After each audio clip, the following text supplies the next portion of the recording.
कार्तिक मास कथा अध्याय 4 सारे दुख दूर होंगे। मित्रों, सादर जय श्री कृष्ण। मैं पंडित कमलेश शर्मा और आप देख रहे हैं हमारा ये यूट्यूब चैनल।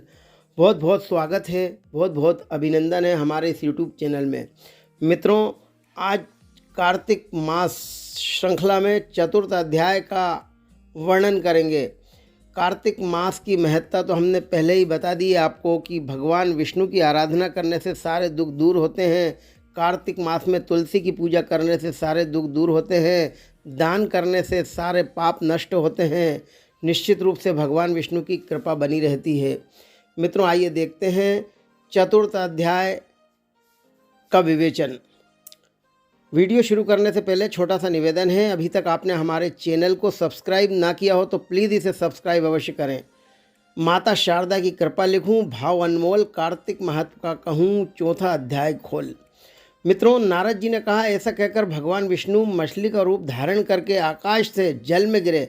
उस समय विंध्याचल पर्वत पर तप कर रहे महर्षि कश्यप अपनी अंजलि में जल लेकर खड़े थे। भगवान उनकी अंजलि में जा गिरे। महर्षि कश्यप ने दया करके उसे अपने कमंडल में रख लिया। मछली के थोड़ा बड़ा होने पर महर्षि कश्यप ने उसे कुएं में डाल दिया। जब वह मछली कुएं में भी ना समा सकी तो उन्होंने उसे तालाब में डाल दिया। जब वह तालाब में भी ना आ सकी तो उन्होंने उसे समुद्र में डाल दिया। वह मछली वहाँ भी बढ़ने लगी। फिर मत्स्य रूपी भगवान विष्णु ने इस शंकासुर का वध किया और शंकासुर को हाथ में लेकर बद्रीवन में आ गए। वहाँ उन्होंने संपूर्ण ऋषियों को बुलाकर इस प्रकार आदेश दिया, मुनीश्वरों, तुम जल के भीतर बिखरे हुए वेद मंत्रों की खोज करो और जितनी जल्दी हो सके उन्हें सागर के जल से बाहर निकाल आओ। तब तक मैं देवताओं के साथ प्रयाग में ठहरता हूँ। तब उन तपोबल संपन्न महर्षियों ने यज्ञ और बीजों सहित संपूर्ण वेद मंत्रों का उद्धार किया। उनमें से जितने मंत्र जिस ऋषि ने उपलब्ध किए वही उन बीज मंत्रों का उस दिन से ऋषि माना जाने लगा। तदंतर सब ऋषि एकत्र होकर प्रयाग में गए। वहाँ उन्होंने ब्रह्मा जी सहित भगवान विष्णु को उपलब्ध हुए सभी वेद मंत्र समर्पित कर दिए। सब वेदों को पाकर ब्रह्मा जी बहुत प्रसन्न हुए। उन्होंने देवताओं और ऋषियों के साथ प्रयाग में अश्वमेध यज्ञ किया।